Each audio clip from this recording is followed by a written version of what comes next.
Donc, je me présente, je m'appelle Sylvie Beaufils, je suis professeure de physique à l'université Rennes 1. Et la présentation, le travail que je présente ici, c'est une démarche en cours et qui est largement développée avec deux ingénieurs pédagogiques du Subtis de Rennes, Pascaline Delalande et Roxane Bottigliengo. Alors, c'est basé sur l'idée suivante, donc l'enjeu actuel qui est de former des apprenants identifiant ce qu'ils connaissent et ce qu'ils savent faire, sachant le verbaliser et sachant appliquer leurs acquis d'apprentissage à des situations concrètes. Donc, oui, d'accord, ça j'ai peut-être démarré, ça projette pas. Alors, attends, je lance le... Attends, j'ai peut-être pas lancé le diaporama. Voilà, et là, ah voilà, ça va être mieux. Donc j'en étais là. Donc voilà les objectifs et les enjeux actuels. Alors pour ça, c'est tout de même une transformation de grande ampleur qui peut s'inscrire largement dans un projet d'université et, à mon sens, ça doit s'appuyer sur des équipes formées à l'approche compétence, c'est-à-dire, si on parle en termes d'apprenants pour les équipes, qui ont tout un tas de prérequis qui sont validés sur des variations, des modalités pédagogiques variées, etc. Je cite un exemple parce que j'ai repéré dans le programme qu'il y a une conférence demain sur Thomas Fradet de l'Université de Lorraine, et j'ai l'impression que c'est dans cet esprit-là que cette conférence va être présentée. Mon propos, il va être différent.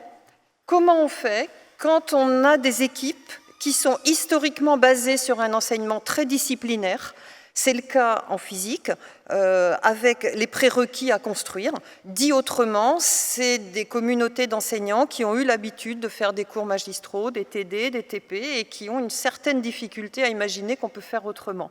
Et dans ce cas-là, si on propose une marche qui est trop forte, il y a un effet de frein et de blocage qui fait que rien ne bouge. Et donc, je réfléchis beaucoup depuis plusieurs années sur quoi proposer à mes collègues, comment accompagner le changement.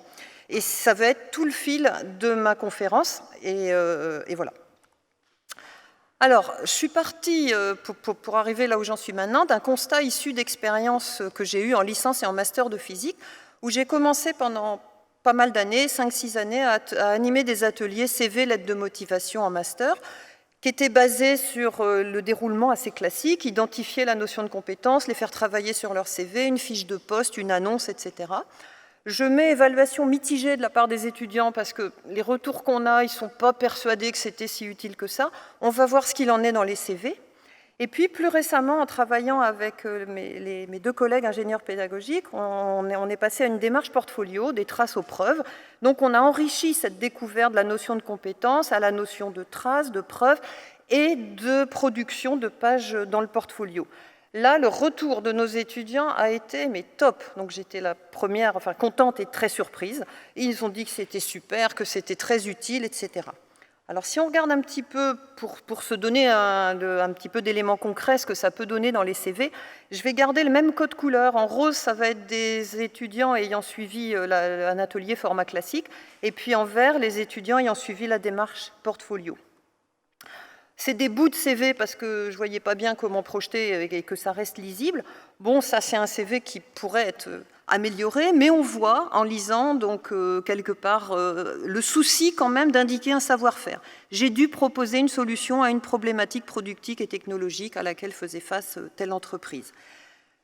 Une autre étudiante, là un CV, donc toujours un format classique pour l'atelier, beaucoup plus structuré, que je trouve très très bien. Toutes les expériences professionnelles sont détaillées. Oui, ça va, c'est raisonnablement lisible.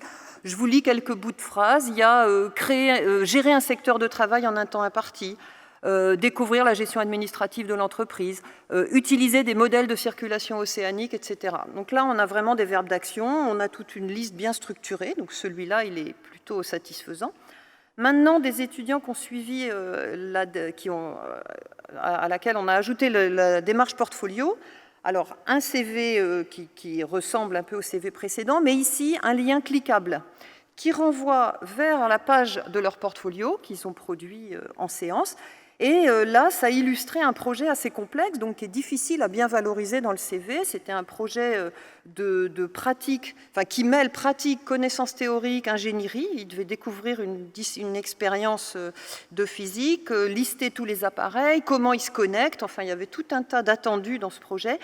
Un lien cliquable vers une page du portfolio permet vraiment de valoriser l'expérience. Et je pense que quelqu'un qui lit un CV, c'est tentant et c'est facile de cliquer sur un lien.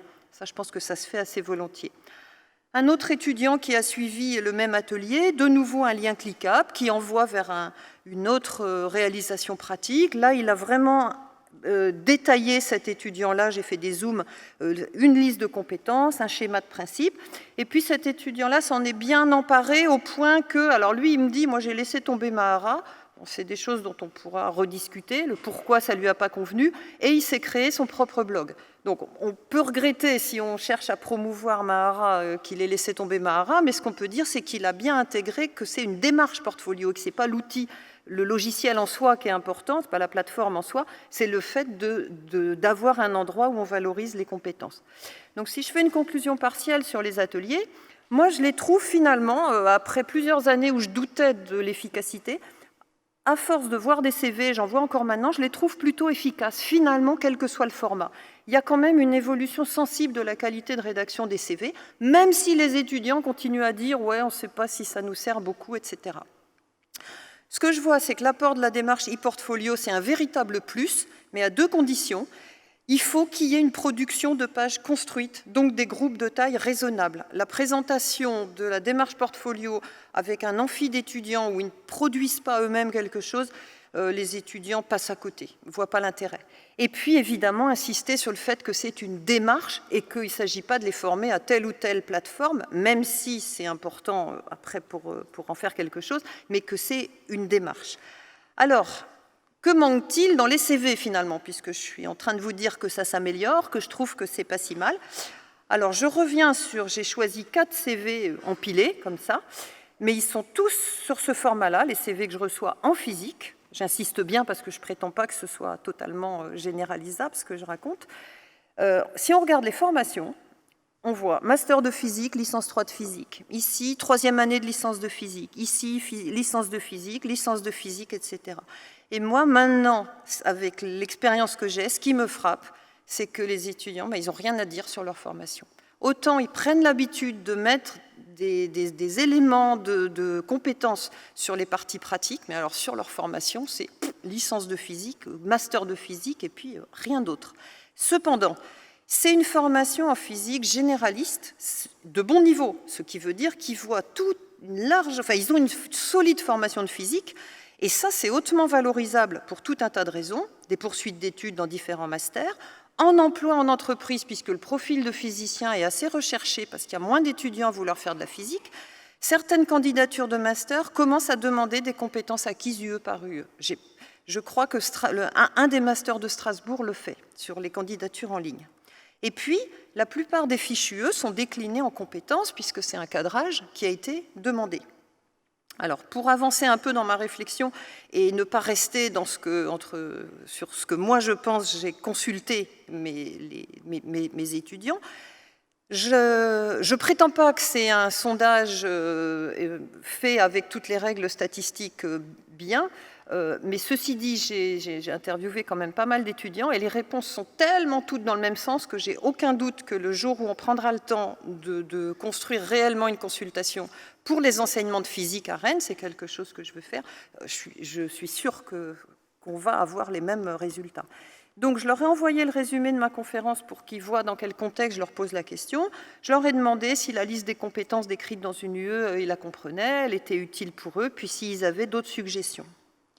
Donc, ce que j'ai fait, j'ai mis quelques réponses qui me semblent extrêmement significatives de l'ensemble de ce que j'ai pu lire, puis j'ai surligné en jaune pour qu'on ne lise pas tout.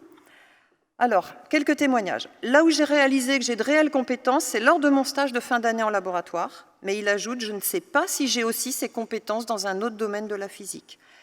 Un autre étudiant, pendant tout son stage, il s'est dit, j'ai une licence de physique, je suis nul en physique, je ne sais rien faire. Puis quand même, il modère un peu en disant, mais je vois bien que c'est une question de manque de mise en perspective, un manque de contexte dans l'enseignement.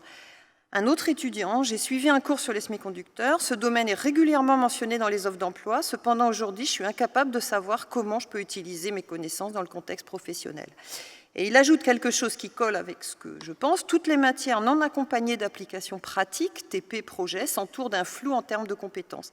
Et que donc les TP sont beaucoup plus faciles à décrire en termes de compétences que les cours magistraux. Alors, pour qu'on avance et qu'on voit ce qu'il en est dans les fichus E, par exemple, j'ai pris des exemples de fichus E sur lesquels moi j'interviens. Donc, par exemple, dans cette fiche UE, là, j'assure 7 heures de cours sur la partie oscillateur, et ça concerne la partie entourée en rouge, où on a décliné quelques compétences que les étudiants auront à la fin de ces 7 heures de cours. Alors, je lis, par exemple, connaître les facteurs de qualité et d'acuité de la résonance, ou connaître les différentes solutions du régime transitoire de l'oscillateur harmonique, etc. Une autre fichue, 24 heures de cours, cette fois, thermodynamique, un cours plus consistant et une matière avec laquelle les étudiants ont beaucoup de difficultés. Une liste de compétences, 6-7, différencier les grandeurs extensives, intensives, montrer qu'à partir d'un très faible nombre de relations fondamentales, on peut retrouver toutes les autres, comprendre et décrire le fonctionnement des machines thermiques. Ce qu'on voit, c'est que ce sont des compétences qui sont quand même très intégratives. Donc, bien sûr que c'est à ça qu'on veut former les étudiants, mais elles sont quand même à un niveau assez élevé. Alors, ce qu'on peut dire de la façon dont ces listes de compétences sont mises. Alors, pardon, j'ai fait une bêtise, j'essaie de me dépatouiller de la souris. Voilà. Le plus souvent, donc les compétences qu'on fait apparaître dans nos fichus E, souvent elles ne sont pas explicitées aux apprenants parce qu'on n'a pas de temps dédié à ça.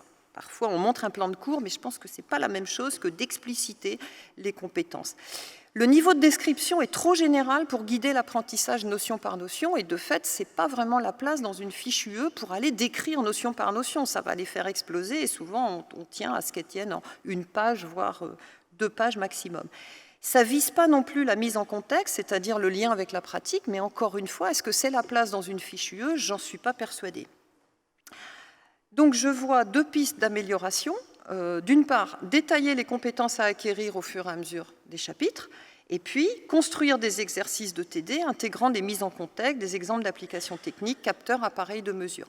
Actuellement, dans l'enseignement dans lequel je navigue, j'évolue, c'est pas la généralité. La plupart du temps, il y a vraiment d'abord la théorie présentée de façon très précise avec des exercices d'application, mais décorrélés d'applications pratiques. Et peut-être à la fin, il y a « regardez, ça peut servir à ça ». Je pense que ce sens-là, on loupe quelque chose vis-à-vis de nos étudiants. Il faut faire les deux, ça c'est une évidence. Le fil de ma présentation, c'est de vous présenter ce sur quoi je travaille sur le point 1. Alors sur le point 1, ce que j'ai mis en place, c'est une liste de compétences non négociables pour préparer les contrôles. Et ce sur quoi je travaille, ce que je suis en train de développer, qui est en cours, c'est de déployer une démarche portfolio. Donc, je vous présente l'existant, ce qui est en place. Donc, on reprend les 2 UE que je vous ai présentées tout à l'heure, une UE de mécanique et puis une UE de thermodynamique.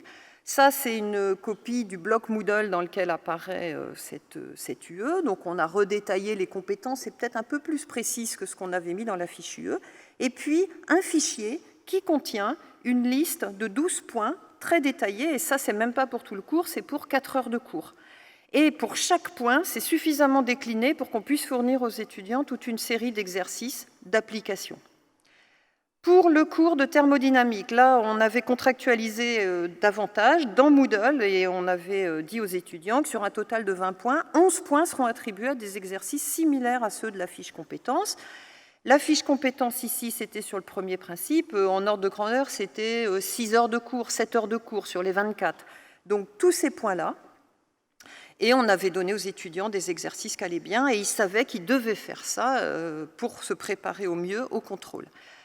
Alors, ce qu'on peut en dire, c'est que ça a une certaine efficacité au contrôle, c'est-à-dire que si on donne ça aux étudiants, y compris en thermodynamique, qui est vraiment une matière très, très difficile, les étudiants, enfin, c'est très facile d'avoir des moyennes catastrophiques là-dessus, c'est difficile d'avoir des étudiants qui s'y repèrent dans un cours aussi complexe pour eux.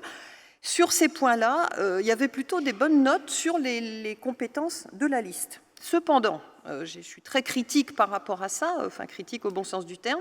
Quelle prise de conscience à moyen long terme des compétences acquises pour les étudiants? Je crois qu'il n'y en a pas vraiment. C'est un côté, c'est pour le contrôle, on travaille tout ça, après c'est un peu évacué. C'est vécu comme une démarche isolée, propre à ce seul enseignement et non reliée aux autres compétences. Et ce dont maintenant je suis convaincue, c'est qu'il manque deux choses. Il manque une étape réflexive accompagnée, donc par un enseignant ou un tuteur formé, produisant une trace écrite pour l'étudiant. Que l'étudiant ait à mettre en forme ce qu'il sait faire, là où il en est, ce qu'il ne sait pas faire. Et puis, un lien entre cette démarche et la démarche portfolio que l'étudiant va rencontrer en atelier ou qu'il a déjà rencontré en atelier. Donc là-dessus, chaque fois que je veux monter quelque chose de nouveau, comme ça, puis faire bouger les lignes et puis persuader des collègues que ça pourrait être intégré dans l'enseignement, je liste vraiment de façon très très précise les besoins et les contraintes et je tente de construire quelque chose à minima qui tient compte vraiment des contraintes. Donc les besoins, c'est que je veux des séances réflexives accompagnées par un enseignant ou un tuteur, une production écrite à l'issue de ces séances, pour que ce soit une première marche négociable, assez facile à convaincre, à coût constant, et ne pas impliquer des changements trop forts pour mes collègues. Bref, je réfléchis à une marche modérée à franchir, facile à intégrer dans l'existant, mais qui prépare le terrain pour la suite. Alors, ça peut être en 3 points, la façon de développer ça. D'une part, je pense qu'il faut intégrer ces séances réflexives, que je noterai SR par la suite, dans les heures existantes. Si par exemple on a 24 heures de cours, 24 heures de TD, on enlève 4 heures de cours qu'on transforme en 6 heures de séances réflexives qui seront comptées comme des TD. Je peux croire quand même que c'est négociable d'enlever 4 heures de cours. Je sais que certains collègues diront « mais on ne va pas faire le programme », mais le programme, c'est eux qui l'écrivent. Donc c'est une question de choix. Si on choisit de se dire que 6 heures d'accompagnement pour les étudiants, c'est-à-dire 4 séances réparties sur tout le semestre, il y a quand même un gain. Je pense que ça, c'est quand même acceptable. Et ça ne va pas être gratuit pour les enseignants. Ils ne vont pas devoir faire ça en plus de toute leur charge de travail, nos charges de travail, qui est vraiment réelle. L'apprenant, il doit produire alors un journal de compétences. J'ai choisi la structure journal parce que c'est ce qui me semble le mieux. Il y aura de la chronologie, il y aura un effet de progression. Il faut qu'il y ait un modèle de livrable sur Moodle parce que Moodle, ça fait un bon espace de référence où envoyer les étudiants. C'est pas la même chose qu'un mail, c'est vraiment précis. Puis l'étudiant saura ce qu'il doit faire. Et ce journal doit être déposé sur Moodle.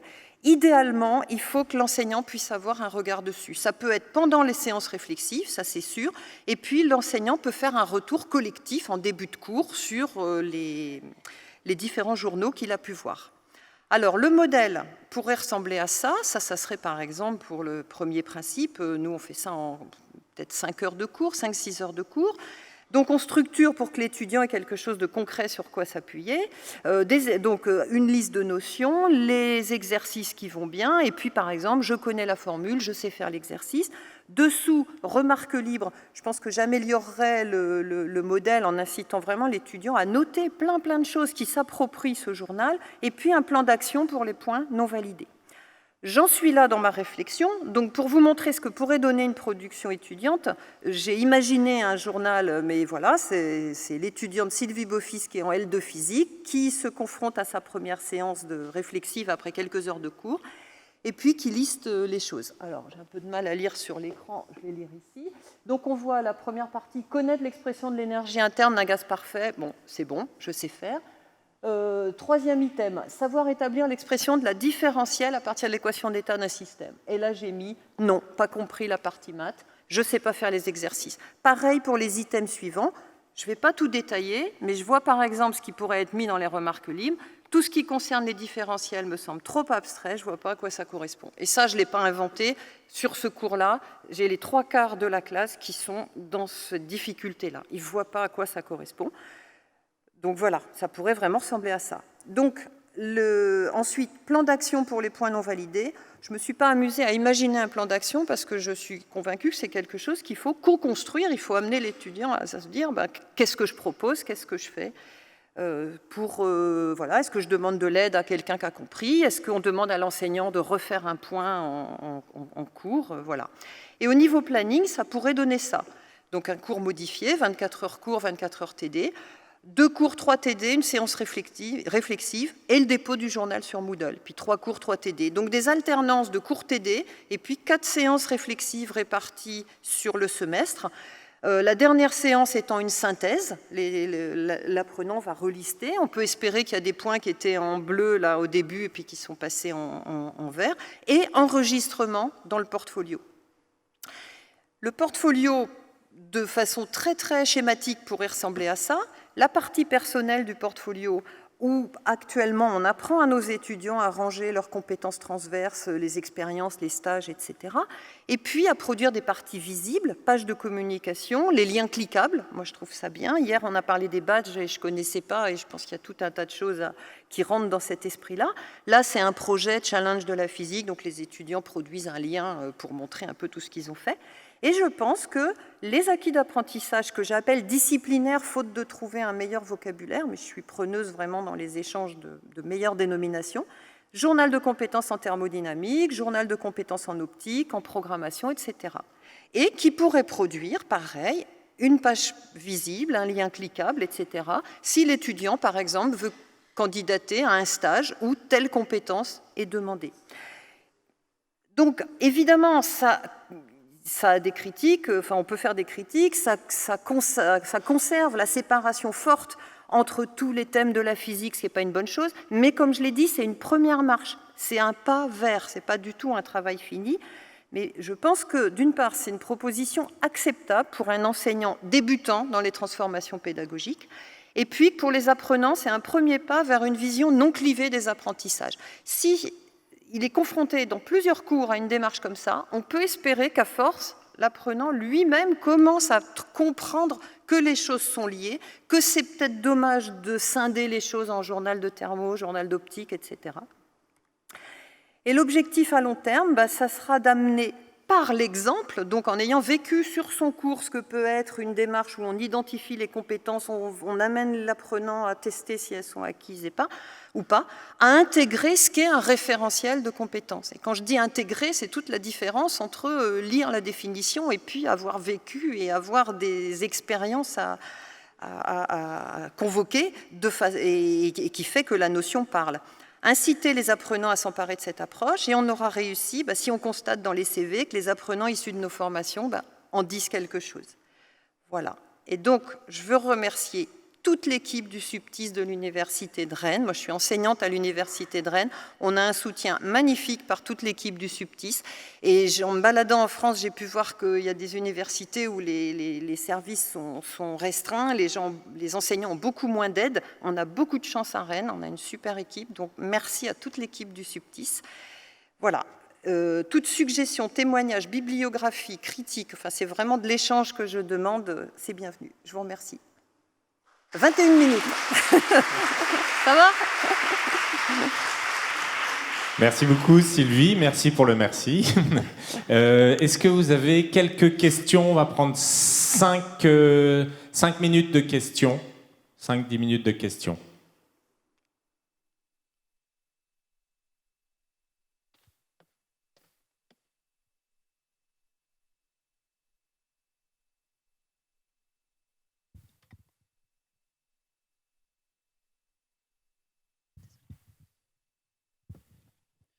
Bonjour, Raphaël Cabrera de l'Université de Lorraine. Je travaille avec Thomas Fradet, que vous avez cité tout à l'heure.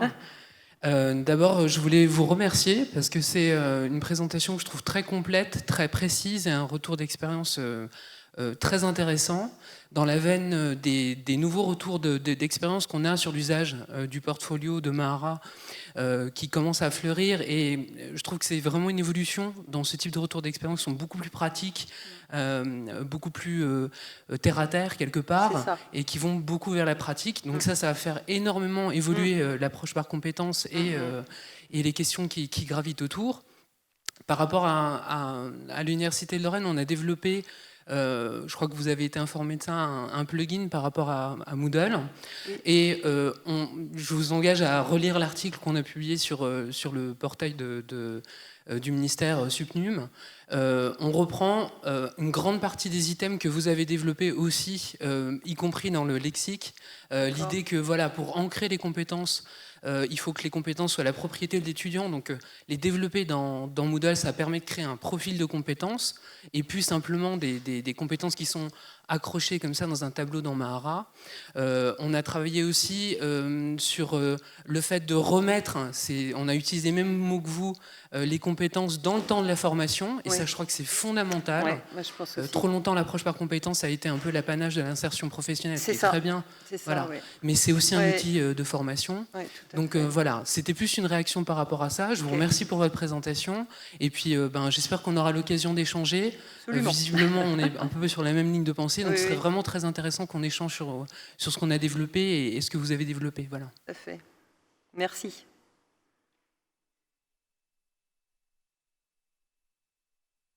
Oui,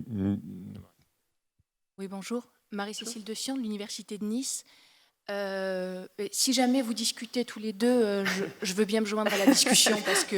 Avec plaisir, c'était mon objectif avec ma présentation. Voilà, je suis là. Super. Il y a l'espace Moodle qui permet déjà aussi de peut-être interagir et se passer. D'accord, tu nous rebrieferas pour repérer tout ça. Ma question sur les référentiels de compétences, c'est où est-ce que... Donc, j'ai vu toutes les compétences, vous les aviez déclinées. Vous êtes professeur de physique. Est-ce qu'il y a une démarche globale à l'Université de Rennes? Vous les avez à l'échelle des formations, je dirais. Comment est-ce que vous vous situez dans l'APC C'est compliqué. C'est difficile. Je suis embêtée parce que je veux vraiment pas avoir l'impression... Enfin, je peux pas dire ça n'avance pas. Si, ça avance. Mais quand je dis qu'il y a des équipes où les prérequis sont pas là, il y a des fois les prérequis sont pas là. Donc il y a des collègues qui...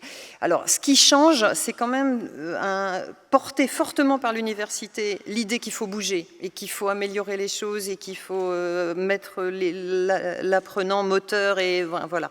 Donc ça, c'est en train vraiment de bien passer. Il y a eu des appels d'offres de décrochés qui donnent des heures pour les enseignants pour qu'ils changent avec l'apprentissage par bloc de compétences, toutes ces choses-là. Maintenant, j'ai quelques collègues qui viennent me voir et qui me disent nous, on voudrait changer, mais on a discuté avec telle personne, avec tel ingénieur pédagogique, on n'a pas compris ce qu'elle nous a dit. Et moi, ça me semblait lumineux ce qu'elle leur a dit. Donc, il faut entendre quand un collègue me dit j'ai pas compris ce qu'elle m'a dit. Et donc, il y a un chemin qui est très fort. Et donc, si on va trop vite ou si on donne l'impression que c'est une marche énorme, ces collègues, c'est pas du tout qu'ils sont feignants ou quoi que ce soit, vous savez bien ce que c'est, on est submergé par tout un tas d'autres missions. Donc il faut vraiment que des gens se préparent un peu le terrain. Et donc pour voir où on en est, je pense qu'au niveau de l'Université de Rennes, ça dépend des disciplines. Et il y a des disciplines où il y a davantage de gens formés qui sont locomotives, il y a des disciplines historiquement plus disciplinaires qui sont restées sur « mais on ne va pas changer, on ne va pas baisser le niveau ». Voilà. Donc, mais ça se fait, mais il faut être un peu patient, faut être impatient et patient en même temps. Je crois qu'on va devoir arrêter là, je suis désolé, parce qu'il y a une autre présentation, pour ne pas prendre trop de retard. Sylvie, je pense que tu restes Oui, je reste jusqu'à vendredi midi, je suis pour tous venue ceux qui pour veulent rencontrer des gens et échanger. Échanger avec Sylvie. Vraiment, il y a l'espace Moodle aussi qui a été créé et qui permet aussi des interactions. Et